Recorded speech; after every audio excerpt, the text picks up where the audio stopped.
Land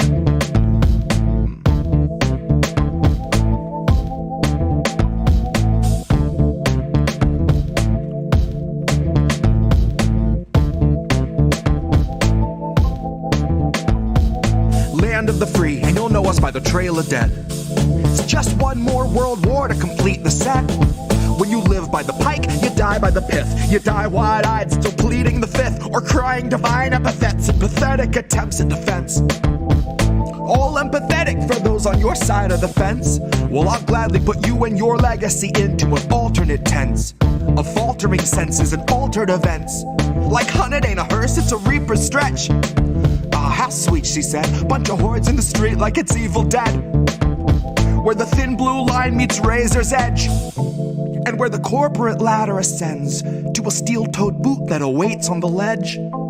You'll be licking it fresh at your boss's request till it stomps each finger and watches you fall to your death and drown in an ocean of debt.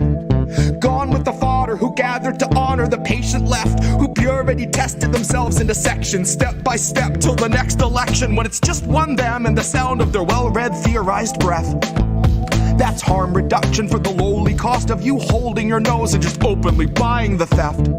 Maybe that's all in the flick of the pen. Maybe we're all one unmarked van from a trip to the pen, being guarded by pigs who exist on a diet of dying breaths of much worthier men. Honey, heaven's expecting you. Just don't get too hung up on who they let in. Just look up at the shine of the pearly gates. You don't need to worry if there's lead in the paint. You don't need to worry if there's lead in the water, lead in the milk, lead in the honey, lead in the caustic embrace of the Heavenly Father.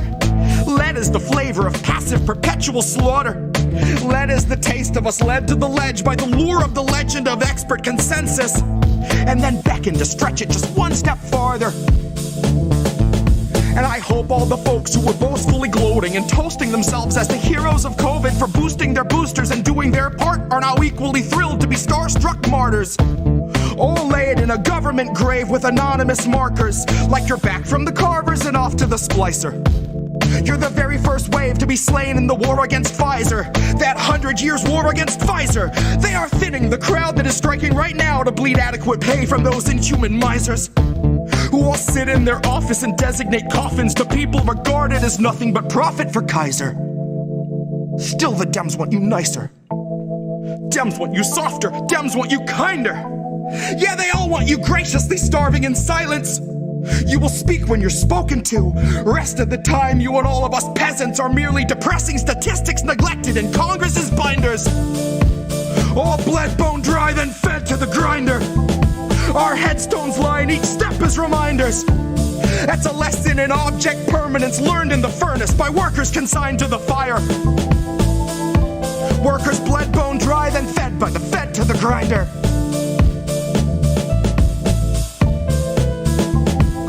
Fed by the fed to the grinder.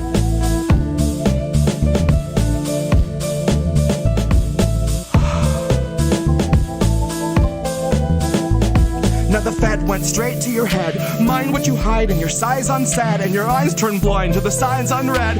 Flag bright red, so you let it in bed. You let it inside, and you'll see that it's fed. Never you mind that it grinds your wealth into bread for itself, then it bleeds you dry, then it dines on the dead.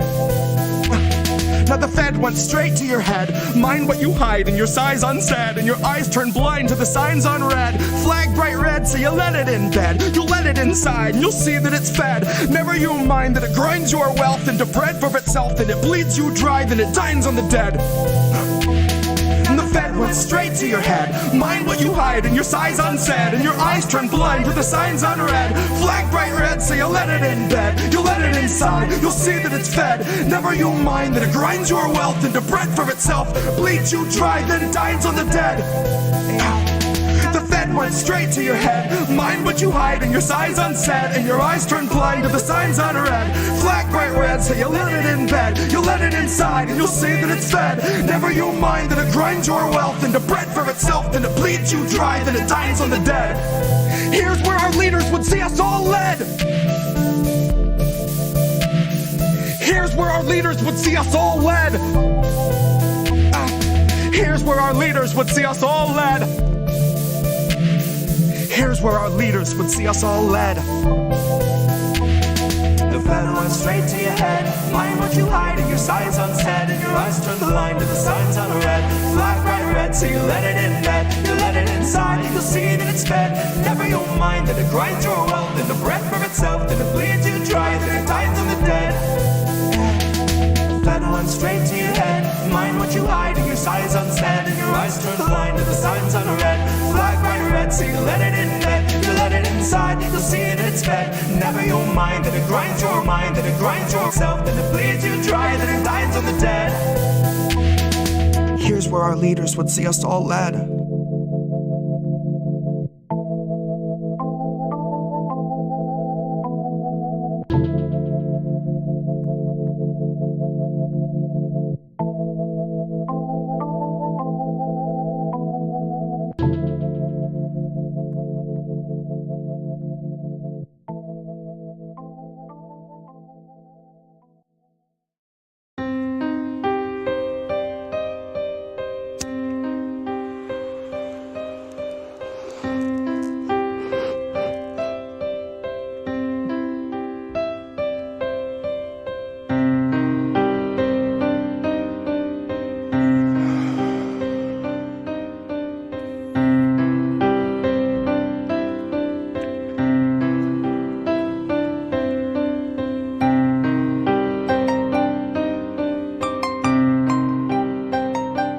Our society and our world are full of these invented and built up and contrived facades.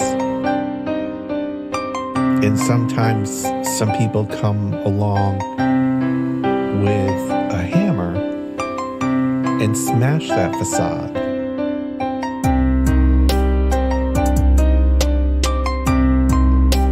It's a brilliant, powerful hammer.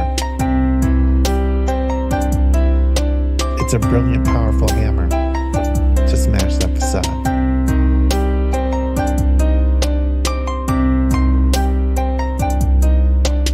It's a brilliant, powerful hammer to smash that facade. Welcome to the future. Shit where you please. The Wi-Fi's killer, but there's no more bees. So there's hardly any flowers, there are very few trees, and you'll pay $1,000 for some honey for your tea. But we got these awesome collars, mine's an Apple Model 3. It allows for better movement than the Tesla X Elite. It lets you customize the ads that it implants in every dream. And for premium subscribers, doesn't shock you in your sleep. But it doesn't stop there. It can analyze your speech, and if it hears disinformation, then it notifies police. It's a swift re-education, but it knocks you off your feet like your booster every 7th week. I faced the future boldly with 2 eager open eyes, and I picked a couple nuggets up that blew my fucking mind. Like you can taxidermy someone while they're technically alive, and they'll shine when it's election time. See, the Democratic voter base will pay them zero. Never mind if voting for the scarecrow is a vote along their party lines. They could stare into its marble eyes and claim there's something dignified. Unlike real politicians, this one doesn't need an oxygen or kit supply. But its function is the same as those who came before. The goals are never misaligned. It still spends all its working time performing pre-recorded fleecing sessions where it sugarcoats your slow and hungry genocide, while pouring billions into Nazi coffers, all the while selling you the story that we're moments till the MiGs arrive. So fuck it, ask Zelensky if he'll help replace our leaded pipes. Watch a fleet of Penske's show, stacks of bills in every size. Guess it only took a black sun and a couple hiles. Honorary goose step and some Nazi boots a quarter mile, all while Biden sneers his sordid smile. I don't know what was in this morning's vial, but it makes him stare 1,000 yards through all the prompters and the cards like he can smell the nearest child. His eyes are wide and wild, wider than the grave in which another 1,000 families were tossed in as I typed until they rose up to the sky unceremoniously piled. Which sort of flies right in the face of all this network ticker tape where the American economy has superhuman vitals. And sometimes some people come along with a hammer See, I like to think my trial's gonna play like a recital. I'll denounce the world around me and accuse the most entitled, who weaponize their titles, whose pull is something tidal, who'd starve us all to death to best delight their blinded idol. So they might destroy the record, and I will never get to vinyl. So my word is not immortal, but it's final. It's a brilliant, powerful hammer.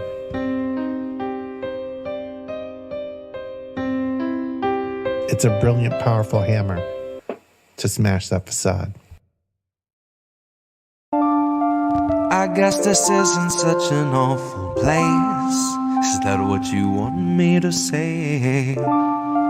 You prove it's possible to sleep for days and to still think you're right here awake. The cost of living isn't much to make, but God, it's so hard to save.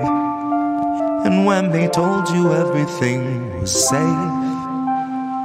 were you safe?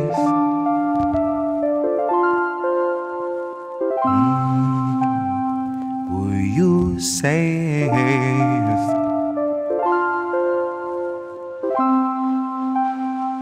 Were you safe?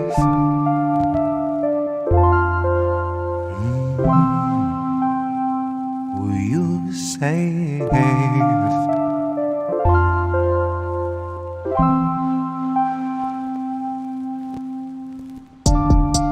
I guess this isn't such an awful place. Is that what you want me to say? You prove it's possible to sleep for days and to still think you're right here awake. The cost of living isn't much to make, but God, it's so hard to say. And when they told you everything was safe, were you safe?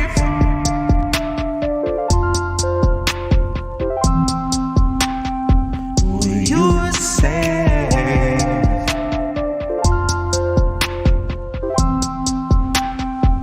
Were you safe?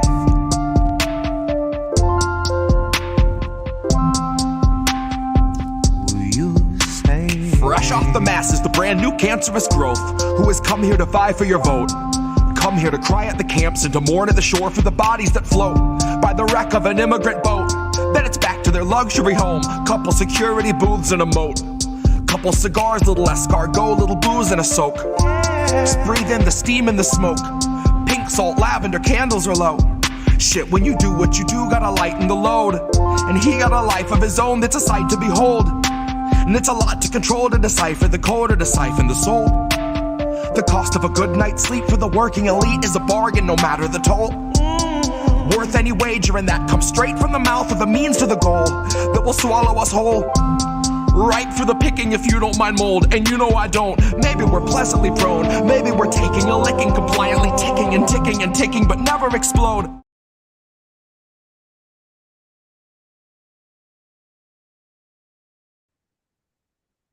What's up, everybody? It's another episode of Iron and News. It's me, Reef Breland, with my lovely co-host, Collin Radix-Carter, and the two special guests from United for East Palestine. We got Jenna Giannios and Félix.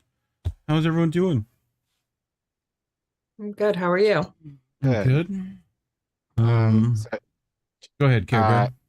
Jenna, you have a migraine, so hopefully we won't keep you long, but we're very appreciative of you and Alex being here. And you were on How Do We Miss That with Indy a couple of weekends ago to talk to you guys about your organization. But in case people do not know, can you share a little bit about who you guys are and how United for Palestine became a thing?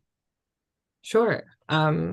So we created a group on Facebook when the train derailment in East Palestine, Ohio happened.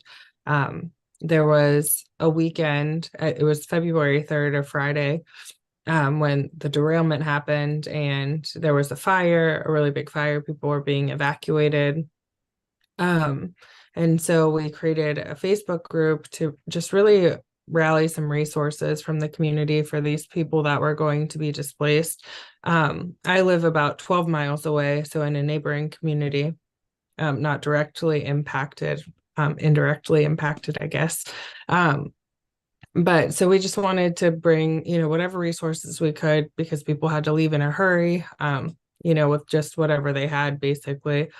So that's where it started. And then from there, the story unfolded a little bit as to what was on the train cars that had derailed. And it was a large amount of vinyl chloride and some different oils and chemicals that, because supposedly it was going to explode, the train car, they chose to do a controlled burn, which then in turn released a lot more toxic chemicals into the environment, more than just were spilled. So the Facebook group kind of grew to figuring out how to get real answers for the people that are local, really close, how to get more people evacuated, and really just share the real experience of what's going on there versus what mainstream media has been, sharing. It ended up producing acid rain, dioxin, stuff like that. Alex, I know you've kind of studied a little bit more of the actual chemical processes and things like that, right?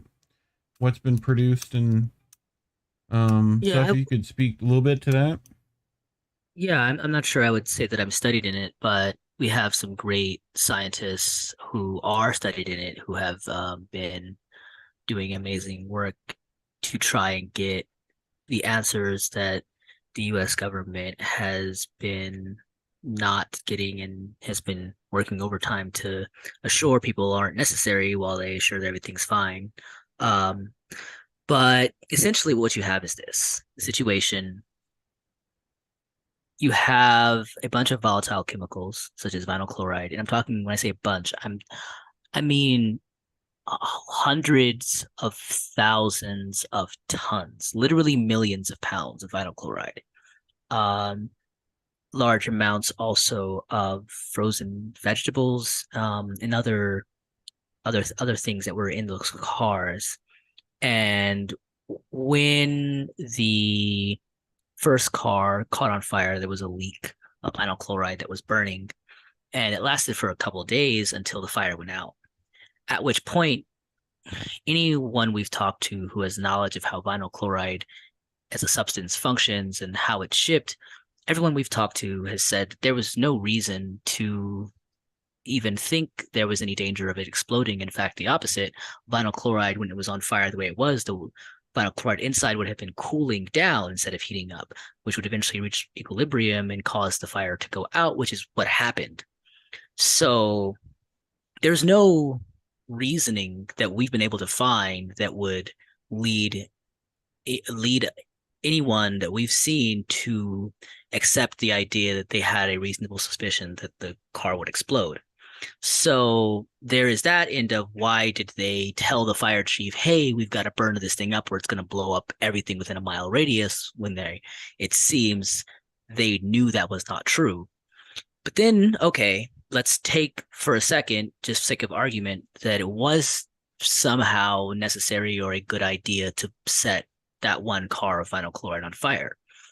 They set 5 cars of vinyl chloride on fire. And they also set frozen vegetables and a bunch of everything else that was in all of the cars. They set it all on fire. Now, there was absolutely zero chance that the frozen vegetables were going to explode. Right. And not only was there zero chance the frozen vegetables were going to explode, there was clearly zero chance even a layest of lay people with zero knowledge of how chemistry works could tell you that frozen vegetables do not explode under any circumstances unless there's gunpowder or something. Unless you put an explosive there, frozen vegetables are not explosives. They don't explode. So there had to have been another incentive to set all of it on fire. Now, the easiest assumption might be, insurance, because they get paid more on the dollar for destroyed materials than for materials they have to throw away, or or for leak, and also having to deal with the insurance damages from the lawsuit they're obviously going to have to deal with. So there's also that. Just financial considerations. But the thing about fire and setting fire is that what fire is a chemical reaction. So when you set a bunch of chemicals, and when I mean a bunch, again, I'm talking about millions of pounds of chemicals, tens of millions of pounds of chemicals, actually tens of thousands of millions of pounds of chemicals. It creates other chemicals. And we don't even know what those chemicals are because they didn't test to find out, and still there hasn't really been the sort of high level broad spectrum test across the board to find out exactly how far these went or what chemicals were actually released. But we do know that there were chemicals that were created in the fire, in the burning of all of these chemicals, such as dioxins. Dioxins, just for an example, are a class of chemicals that are about as molecular, have roughly the same molecular stability as plastic. So in that, they last about as long as plastic. And anybody who's taken a basic science class is aware plastic lasts for about 2 billion years or more. So how long do dioxins last? About 2 billion years. What do dioxins do? Well, dioxins are some of the most toxic chemicals that humans have ever produced, or that we know that are known to conventional science. What do I mean by that? Well, I mean that it's measured and toxicity levels at parts per trillion. And more so, when you are exposed to any amount of dioxins, they don't leave your body. Your body does not process them like it would process, say, anything else. I don't know, arsenic, right? You get exposed to some level of arsenic. It's not going to be good for you, but your body will process it out. Yeah.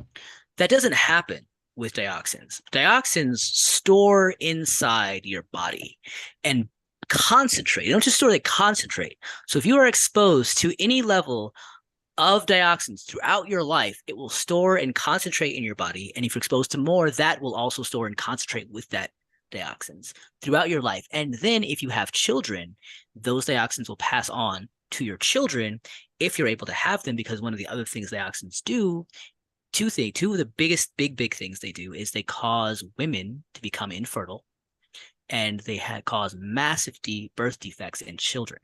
We know example of that, if anyone knows anything about Agent Orange and about what that has done to the people in Vietnam and is still doing the people in Vietnam. Yeah. Primary ingredient in Agent Orange is a dioxin. Okay. So, and we know there are dioxins in the area because they tested the soil and they found a soil concentration level of dioxins about measured in parts per billion. Now, as I just said, they measure it in toxicity for parts per trillion lifetime exposure. That's right? What, 10 times? 50, 1,000. Okay. 1,000. Yeah, 1,000 times. 1,000 times. A trillionth is 1,000 of a billion. So they measure lifetime exposure, a lifetime exposure level, 50 parts per trillion, or 50, I think, picograms is what it is. Yeah. So that's lifetime exposure. And in the soil, in a single sample of soil, they found like 500 nanograms, which is like 500 billionths of. So that's like that's like 10,000 times the lifetime exposure of dioxins in the soil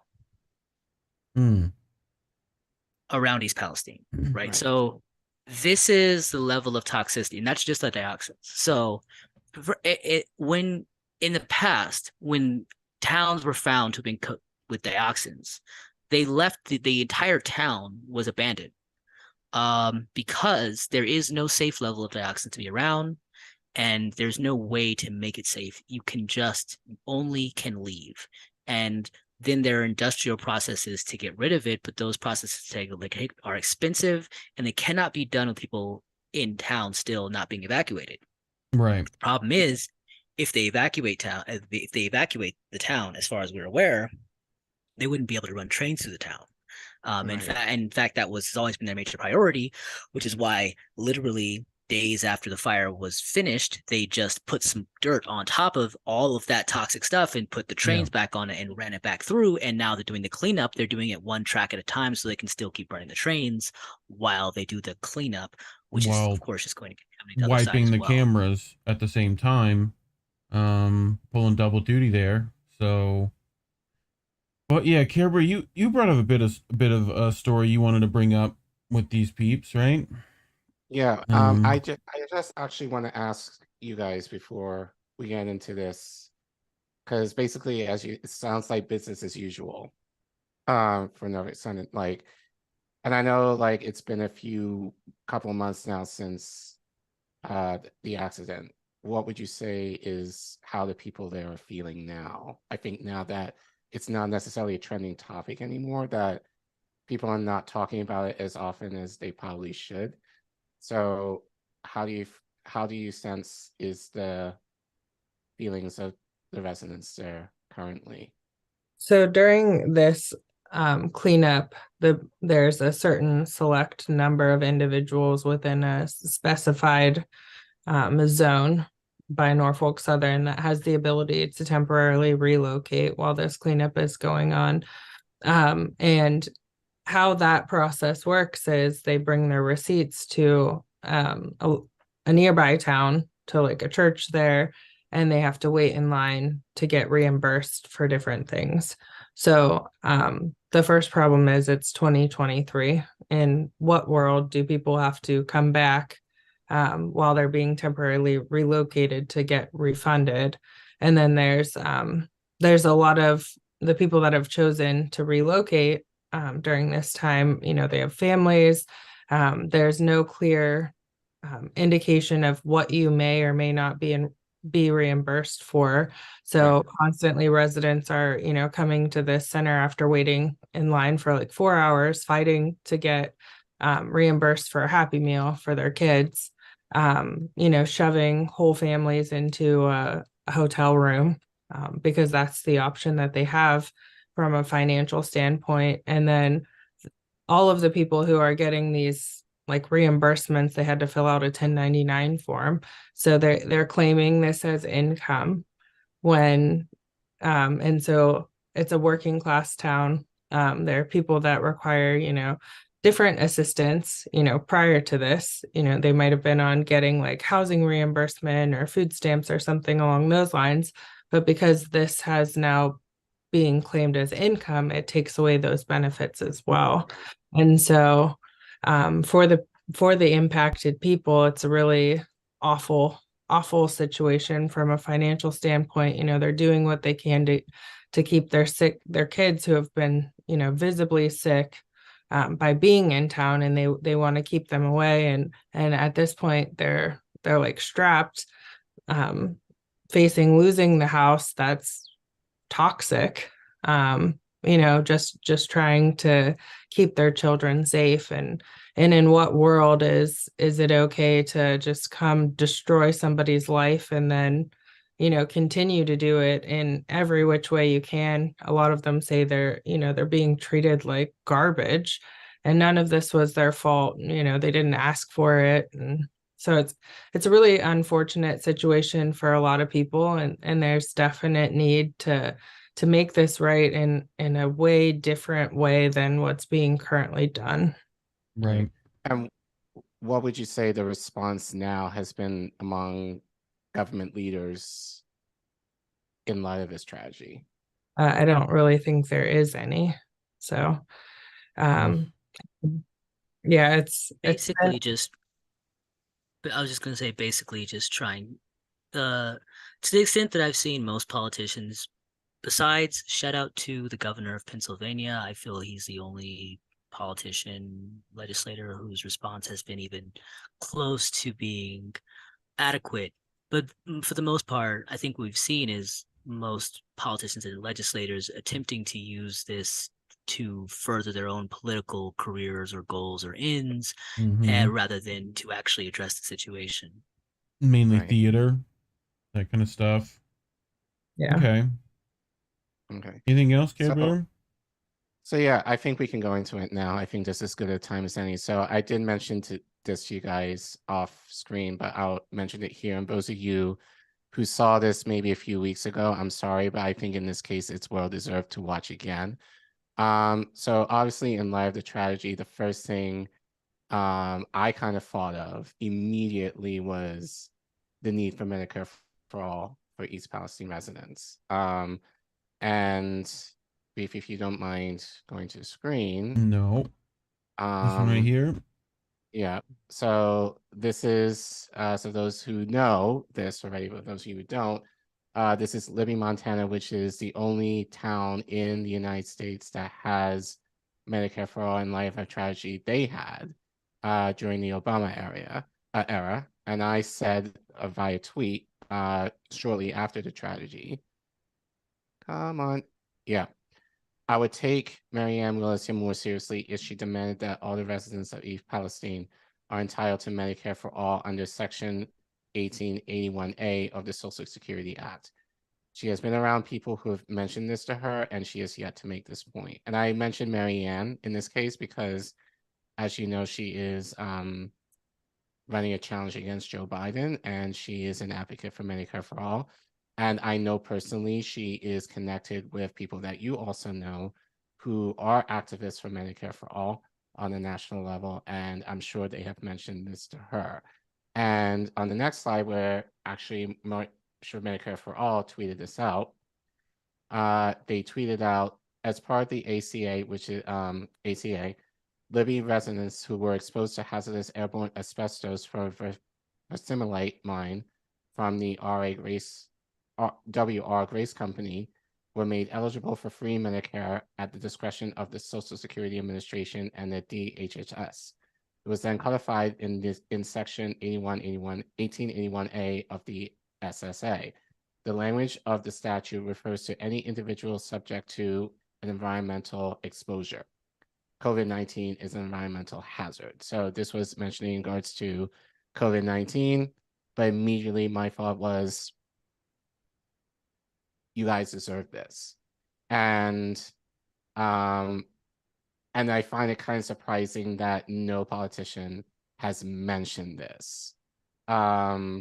So I do want to play for you, and I hope this can be a way for you to take back to the residents of East Palestine as a way that this is something that they should be advocating for, and loudly. I did want to play this video. So this is from A More Perfect Union. So this is kind of goes into details of how they got Medicare for all for their town. And then we can discuss it from there. Sure. This is Libby, Montana, the city of eagles, famous for, well, not much according to former Montana Senator Max Baucus. Most Montanans don't know much about Libby. Most Montanans never been there. But there is one distinguishing feature of Libby, Montana that you won't find on any welcome sign or brochure. It's the only town in America with Medicare for almost all. What does that even mean? Well, I went to Libby to find out how residents became eligible for Medicare regardless of their age, what impact government-provided healthcare coverage has had on the community, and what the rest of the country can learn from the town's experience with a single-payer healthcare system.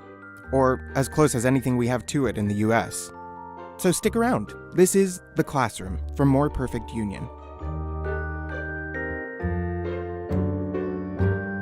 The single payer is not going to get even to first base. The year is 2009. The Affordable Care Act is being crafted, and Senator Max Baucus emerges as one of the chief opponents of a single-payer Medicare for all system. Is Senator Baucus open to your ideas? He's not. To a single-payer idea? No, not in a million years. But behind the scenes, Senator Baucus was writing a provision into the signature healthcare law that would make one tiny town in Montana the only place in the United States where every person, regardless of age, is eligible for Medicare. So the Medicare has been a godsend for me. It's helped me tremendously. It's been the best thing to happen to Libby. And none of it should have happened. I mean, this is the thing. So we finally brought some justice to the people of Libby. To understand why the town needed justice, I have to rewind a few more years and give you some backstory. Libby is the site of one of the worst man-made, corporate-perpetuated environmental disasters in American history. This is how the story goes. Libby was the site of a vermiculite mine. The extracted ore, sold under the brand name Zonalite, was used for all sorts of things. What wasn't widely known for the decades the mine was in operation was that, though vermiculite itself is harmless, it was contaminated with tremolite asbestos. It was later revealed that W.R. Grace, which owned and operated the mine for decades, knew about the danger to workers. It didn't happen to us, as anyone would like to say. It was done to us. That's Gayla Benefield. She's the Aaron Brockovich of Libby. And that's her daughter, Julie Johnson. Gayla wasn't feeling well while I was in town, so I caught up with her by phone. Julie called you the Aaron Brockovich of Libby, and that is the best. Yeah, but she's taller than I am. The only way to describe it is it just pissed me off. Gayla's father, a miner, died from lung disease. Her mother also died from lung disease. And Gayla won one of the first wrongful death suits against Grace over her mother's death. Grace had bought the company. They bought the company with people knowing they had lung problems. They gave them chest x-rays every year to watch their lung capacity go downhill to see how long they could actually work a man up there before it showed and how long before he died. So the company knew about asbestos exposure, was monitoring the damage on workers, and instead of telling people, they just tried to figure out how much work they could take out of a man before he died. W.R. Grace closed the mine in 1990. The W.R. Grace company had a volunteer medical program, but they had a bar of getting access to care that was quite high. That's Dr. Brad Black. He helped lead the Center for Asbestos-Related Disease Clinic in town, which screens and monitors community members for, as the name suggests, asbestos-related diseases. And so a lot of people that were having significant health problems from their exposure weren't getting on the health plan. And then they turned around within 2 years and went bankrupt on us, and we were left holding the bag. I think Senator Baucus understood that before long, they're going to pull everything. There won't be anything for anybody. And that brings us back to 2009. Now is the time to deliver on health care. As senator from Montana, Baucus was aware of Libby's issues, and as chair of the Senate Committee on Finance, he had the means to do something about it. And that's where Section 10323 of the Affordable Care Act was created. It is one of those instances where you just, man, oh man, it's clear what had to be done. You just do it.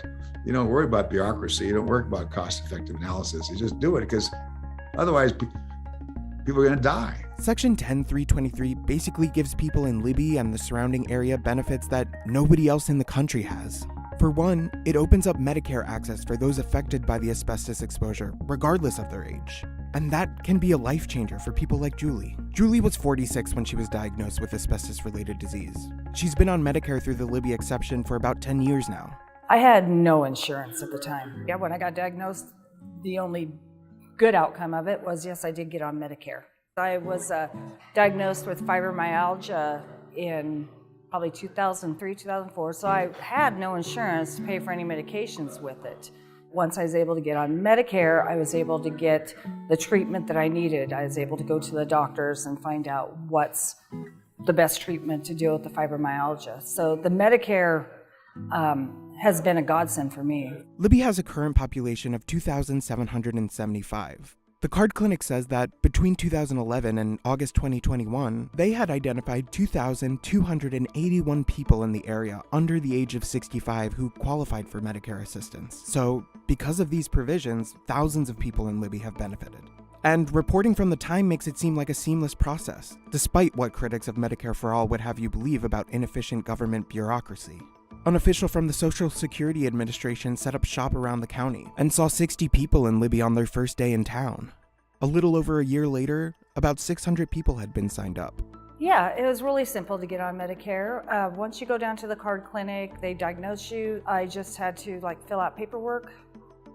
I believe probably got online and was able to get right on the Medicare.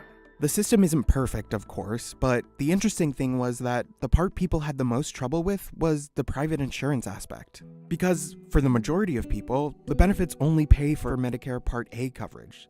That's usually stuff like hospital treatments or hospice care. That means other important health factors like doctor's visits or prescription drugs go uncovered unless people buy supplemental insurance, and that can add up.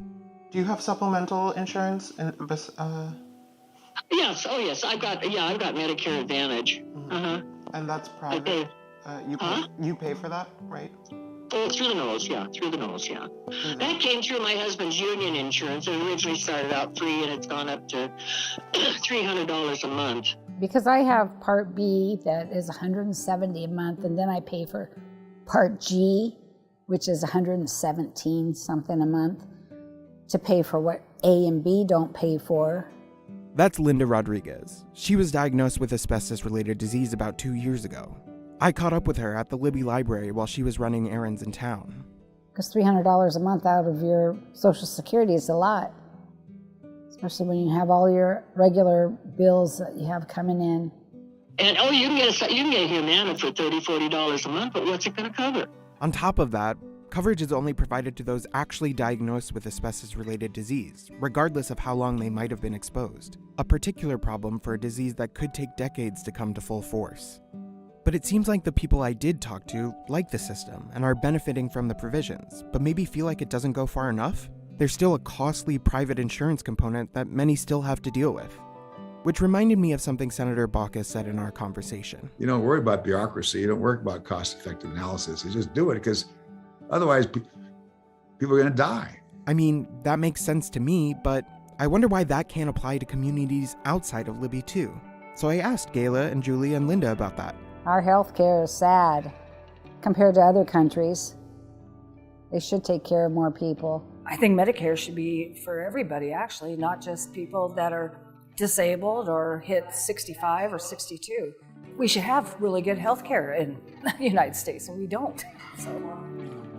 Seriously, I believe in socialized medicine. I'm sorry. No, you don't have to apologize. I believe it too.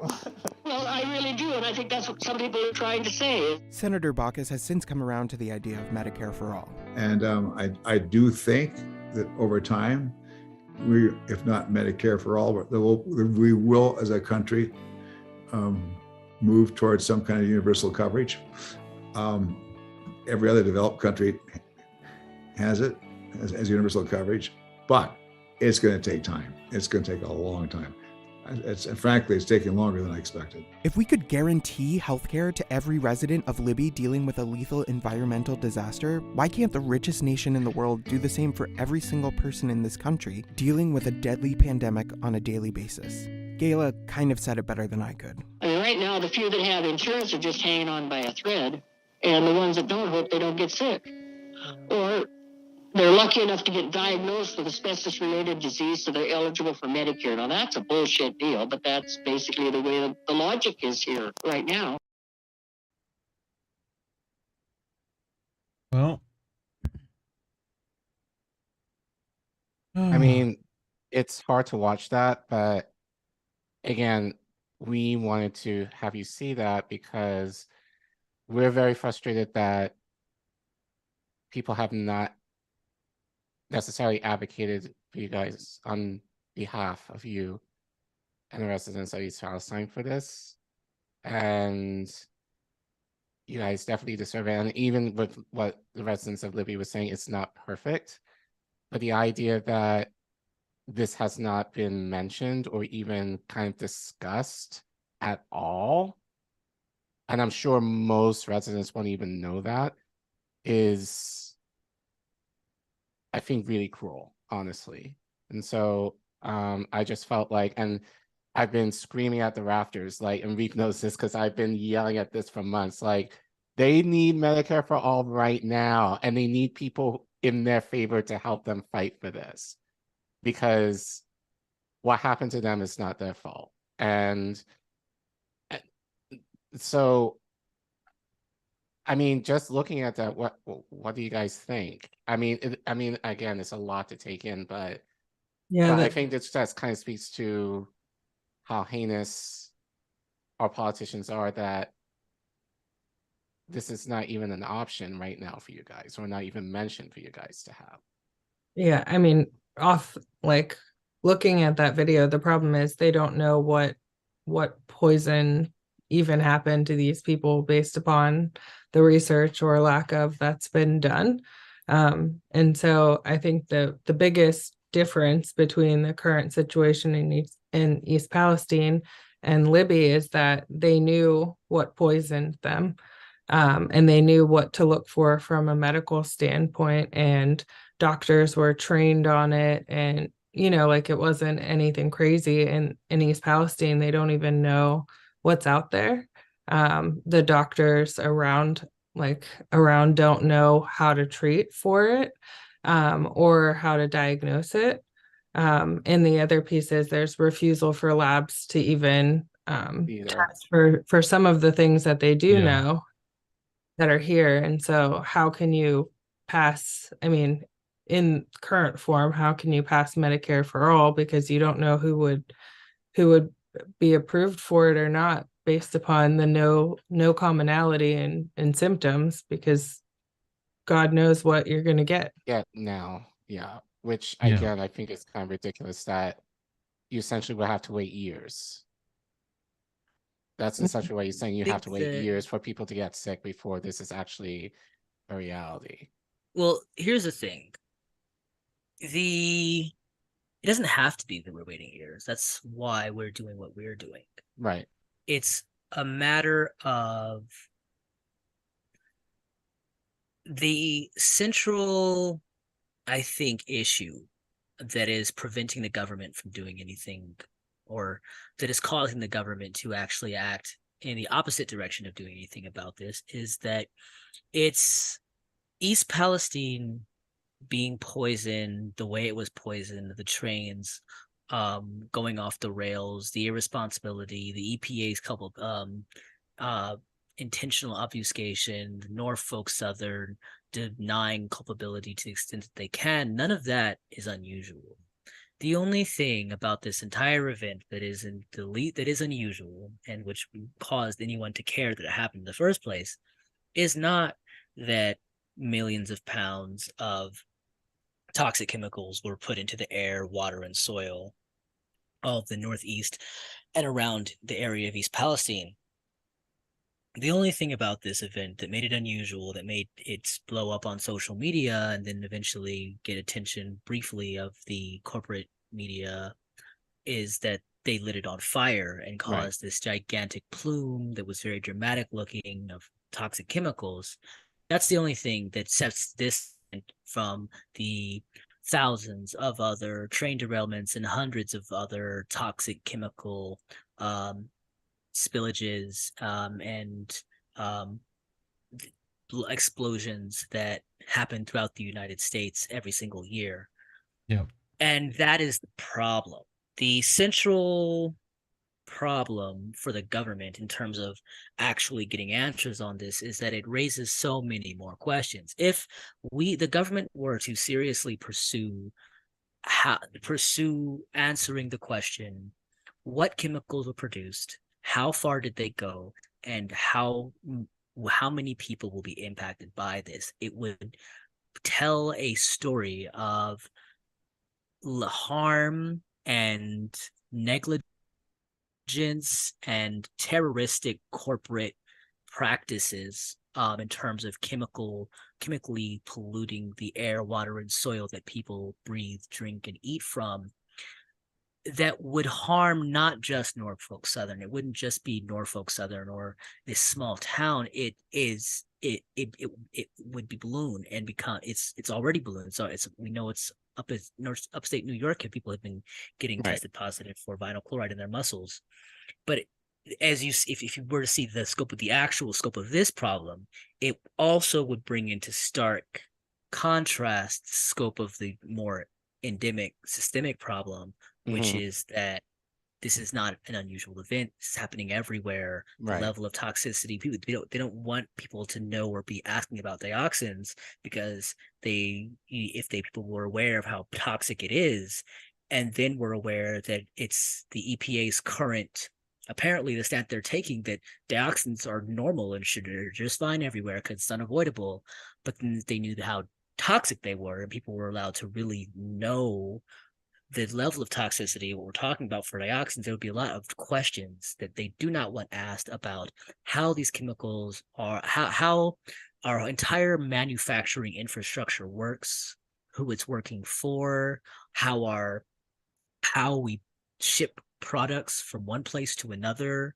why we ship products from one place to another, what sort of chemicals are being produced, how often they're being leaked into the environment, what's the level of actual physical toxic chemical exposure symptoms that people are experiencing as all types of autoimmune disorders, and how much it is actually being impacted directly by the negligent and just horrifically inefficient and unprofessional and just stupid methods of the current infrastructure. And those are all things that the corporate infrastructure certainly doesn't want, and by extension the government, as it now essentially serves as a servant of that corporate infrastructure, is only serving to make sure that those questions don't get asked. And the only way that we do anything about that is by insisting that we find the answers to those questions. That's why thanks to amazing independent scientists like Professor Welton and his team at Purdue University, who have been doing the work to actually address the problem. And by addressing the problem, we can then see what the problem actually is and work out a plan for that. You have this Common Sense Summit that's on April 15th to do some of that, correct? Yeah. The reasoning behind trying to hold this this summit online is that it's become pretty apparent to us that this problem is in and around in the area around East Palestine. That includes parts of Pennsylvania as well. I want to be very clear that the Pennsylvania border is less than a mile away from where the train derailed. So Pennsylvanians are just as impacted by this as people from Ohio.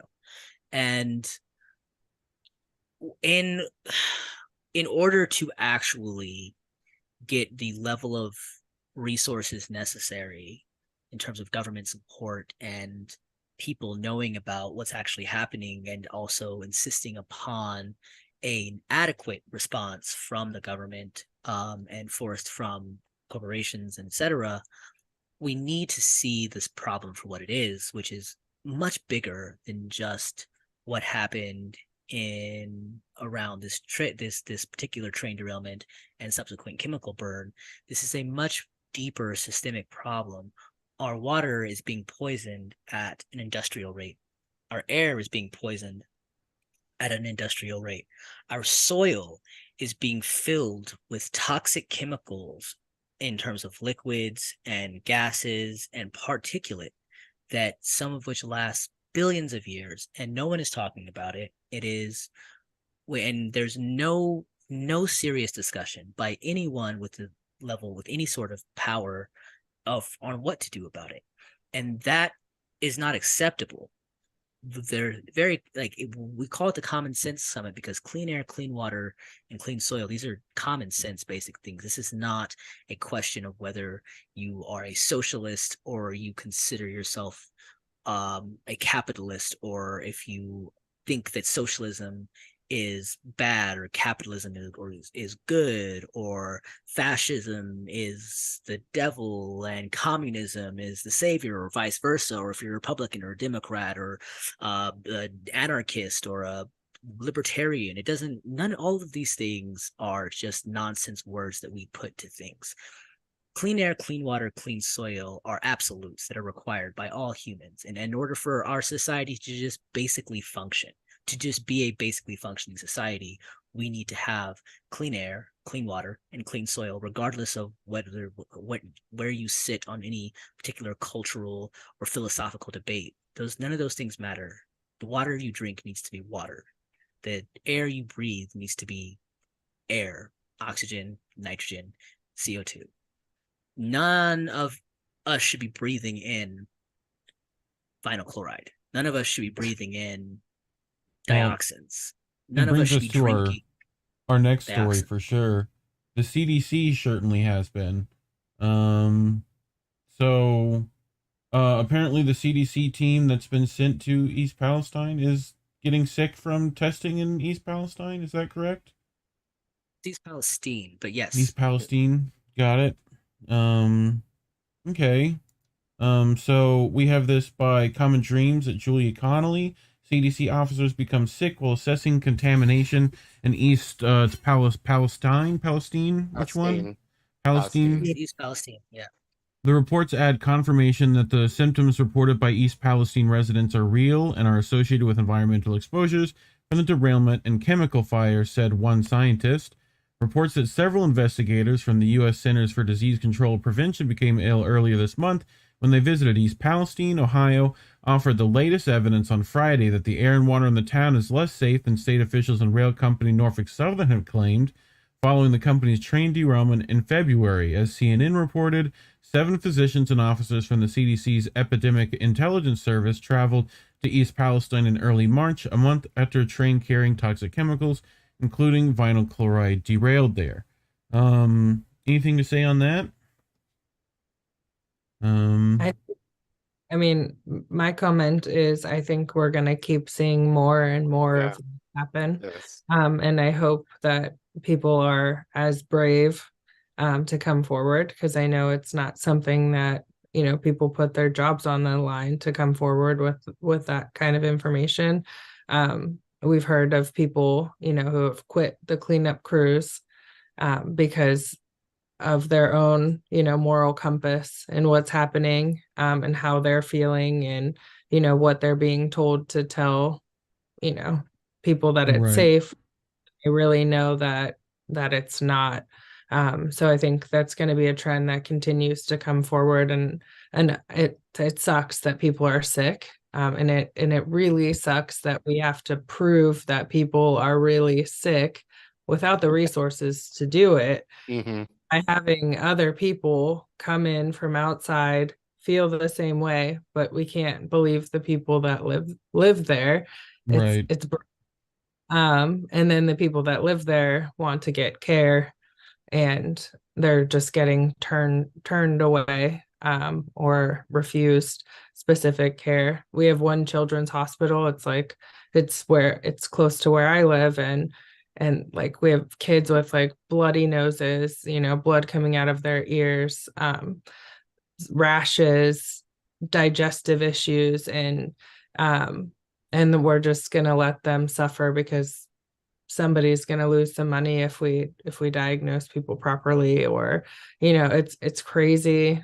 You can think people are conspiracy theorists all you want, but if you take a step back and start putting the pieces together, there's a clear coincidence of lack of accountability, profit over people. You can see it there. It's woven. Alex, you mentioned Professor Andrew Welton earlier, who has conducted independent studies in East Palestine since the derailment, said on social media this week that he submitted a Freedom of Information Act request to the CDC, asking for documents regarding the investigators' illnesses. He also continues your point, Jenna. I think it's important for not only government officials to communicate with each other, but also to communicate their experiences with the public so that everybody can understand what's going on and how help needs to be brought to East Palestine and the surrounding areas. Have you guys received any pushback from trying to communicate this kind of stuff? By chance? You mean in terms of people in town? Or the scientists specifically, like Welton, are they trying to stop them from getting information and putting information out? I mean, the government is obviously being intentionally opaque about everything. They have been since the very start. I think a lot more of it than what I was originally inclined to suspect actually is due to incompetence. I thought my original suspicion was that it was just entirely due to corruption and maliciousness, but I think that actually there is a lot to be said about the level of just straight up incompetence of the people in the EPA. The director of the EPA is a lawyer, not a scientist. I mean, I think that should tell you something about what we're talking about in terms of the level of scientific competency of people who are supposed to be the protectors of the environment from corporate control and are instead acting as guard dogs to protect corporate or protectors of guard dogs from the environment from corporate pollution, and are instead protecting the corporations from the ramifications of their pollution. And it is one of those things where everyone is being impacted by this in a way that hurts them. And yet the machinations of our current industrialist society has just created an inability for any of the things that need to get done to be done. Case in point, CDC has been through its own guidelines, preventing people from getting diagnosed, and the people they sent in, the workers, all got sick. Half of them got sick. Right. And the same with the Norfolk Southern, they have all this pollution. They decide to finally clean it up, and they send in workers with no PPE, no hazmat material, no idea what they're even cleaning up because they haven't done those tests. And it's so indicative of the problem, which is, it's easy to view this, and I think very tempting to view this through the lens of it's the working class being targeted by these people in control of the corporate, industrial, political machine. And to an extent, that's true, but these chemicals went over the entire Northeast. We're seeing people reporting the same sorts of thing in Ontario, Canada, as are reported in and around the East Palestine train derailment from being exposed to toxic plume. That plume went over the heads of millionaires. There are billionaires who definitely breathed in those toxins. Right. So this is less an issue of the working class being exploited, although yes, and victimized, although yes, of the capitalist class, but it's so much more, and so much more deeply just pure stupidity, the entire system, not so much being corrupt, although yes, it is very much corrupt, but just being run by people who legitimately have no idea what they're doing, so that all of the intelligent people like Professor Welton and his colleagues and many others like him who do have the capacity and knowledge and information necessary to come up with, to actually see the problem and do the tests necessary to find the problem and find out what the solution will be, or to formulate a solution, aren't even allowed into the levers of being able to do that, because the system is so corrupt and is so ineptly run that the people who make decisions have no idea why are so ignorant of the scope and full necessity of the powers they've been bestowed with, or how to use them, because their only goal is just getting however many impressive letters after their name as they possibly can to increase their paycheck, so much that the head of the EPA is a lawyer, not a scientist. In fact, I would be interested to find out how far down the chain of command you would have to go to find a scientist. Mm-hmm. It's the same thing with the United States government. The head of the Secretary of Transportation is a former mayor of a small town with zero experience in transportation. Right. Yeah. Why is our society being run so terribly that all of the highest and most powerful positions that we have for making our society run are held by people with no idea what they're doing? Yep. I think that's $1 million question right there. I think we've basically asked that every week. Yeah. Well, it's because it's become so corrupt, and it's become in such service to itself, and it no longer even the idea of a meritocracy was once kind of an ideal in European industrialized society. That's gone now. There's no longer even a semblance of meritocracy.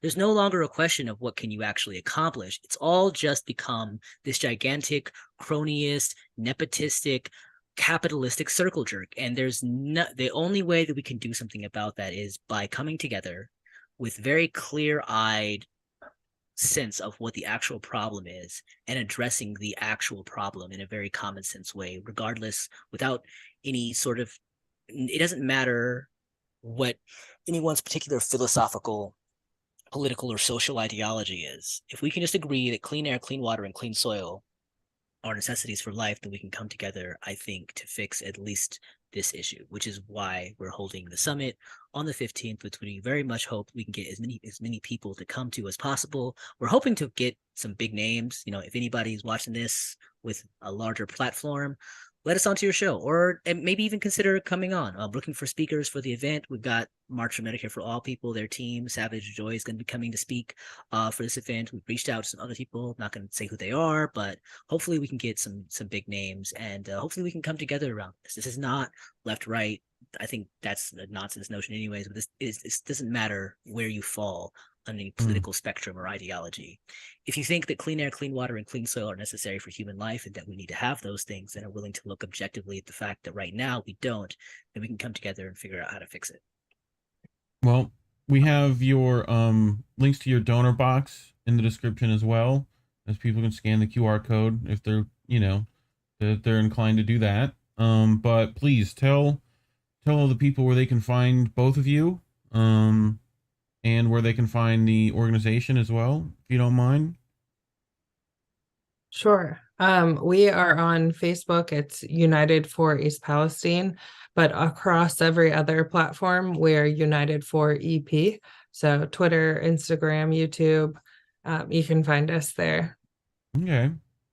Kipper, anything to add? Just one more question. Just how can we continue to support your organization, and then by extension the residents of East Palestine? So people who are kind of feeling like hearing all of this and like, I don't know what to do, how ways that people can support you. Help us get onto other platforms. The more platforms we can get on, the more people we can put the message out to, the better. Share the summit, reach out to people if you know anybody who runs an organization. We're trying to spread the net as wide as possible. Whatever organization we can who wants to, form a coalition on this, on just getting clean air, clean water, and clean soil, and actually addressing the problem, we can partner together. So yes, get us in front of people, shout us out, tag us in people if you know somebody who you think will be interested in partnering. And also you can go to the donor box, which we have, United for East Palestine donor box. I don't know if you have it up, but it's on our Twitter at United for East Palestine, at United for EP. You can donate to our independent science fund. All the money for that we're raising is just so we can help pay for testing and science, so that we can see what the real problem is, so that we can actually address it. Perfect. I think that's it. I think we did you guys did a stream with Tara Reid as well on the network that people go and check out. That was fairly recent. People want to go back and find that on the channel. We'll link that in the description below after this as well. So we were on Jimmy Dore, Sabby Sabs had us on. We were on RBN a couple of days ago. Perfect. Due Dissonance as well, I believe, right? Yeah. What was that? Due Dissonance, I think you've been Due to Dissonance, as well. yeah. They were the first kind of YouTube podcast to have us on. It'd be great if we could, get into the ear of somebody like, I don't know, like a Nina Turner or Brianna Joy Gray or Professor Wolf or Colonel West, or some of these people who have, larger platforms. Because I mean, very grateful to y'all for consistently having us on. We need to get if we can get in front of a larger audience, I think that we can really put something we together get it. That Like, can actually make a difference. We're with you. But anyway, it's been great having you on. We appreciate that. People go follow all the follow things that you need to go follow. But otherwise, I think that's it for us, huh, K-Bear? We're gonna be back though to 2 stories, and people should hang in there pretty much. Hang out, take a bit of a break. We'll take breaks, and we'll be back in a couple of minutes. Yep. So thank you guys. Appreciate it. Bye-bye. I guess this isn't such an awful place.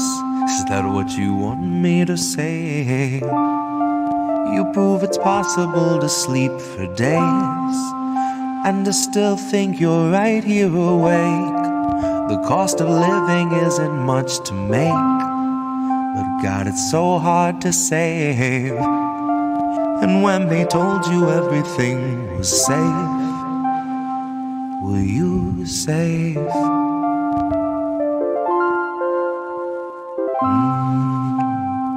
Were you safe?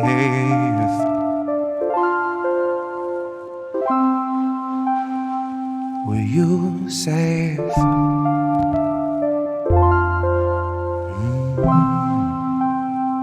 Were you safe?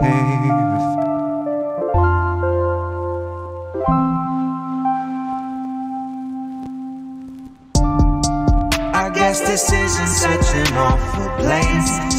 Is that what you want me to say?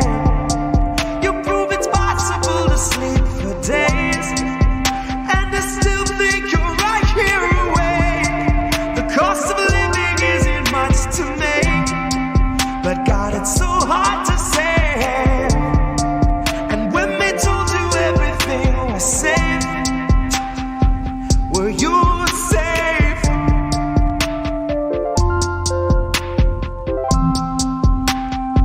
Were you safe?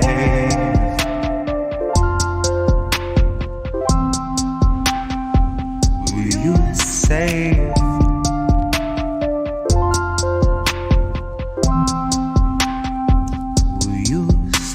Fresh off the masses, the brand new cancerous growth, who has come here to vie for your vote.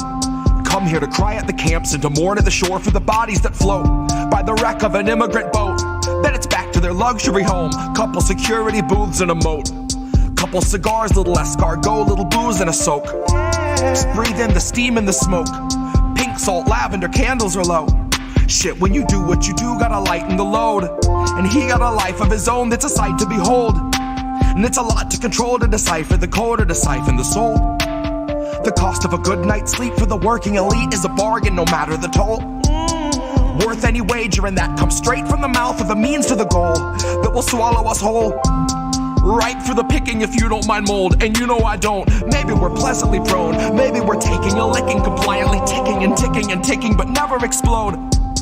No, I don't deliver the prettiest image, but damn if it isn't an accurate vision of natural fission, of rage at the system and abject heartbreak, patiently waiting for any who will listen. That little blue bird who was watching your words is a federal carrier pigeon, a Langley first. It's a patient observer who hears what it wants and is trained for the worst. Oh, you got nothing to hide. They'll be the ones to decide that after they root through your purse, after they read all your text, after they raid your apartment, confiscate all of its contents, then conjure up evidence out of the air on a wing and a prayer and malicious intelligence nonsense. Any presumption of innocence long since gone, right along with your comforts and constants. Historically first they will come for the communists. So why in the fuck would I say I'm a communist? Well, it might be I love my community more than the monsters of opulence who are holding us hostage, who are vomiting promises. Might be I'm all done seeing our pensions and benefits harvested. Might be I'm all done watching the populace being disarmed in the guise of an armistice. Watching a woman collapse on the floor who will rise no more. She is wheeled out the door and you're next in line for the pharmacist. If you can get me to vote, it's a hard no confidence. But part of the charm of deception is politics wearing the mask of incompetence. It's all in the art of austerity, darling. It's all in the slide of the providence. Until home is as wide as your cubicle height and is only as deep as your coffin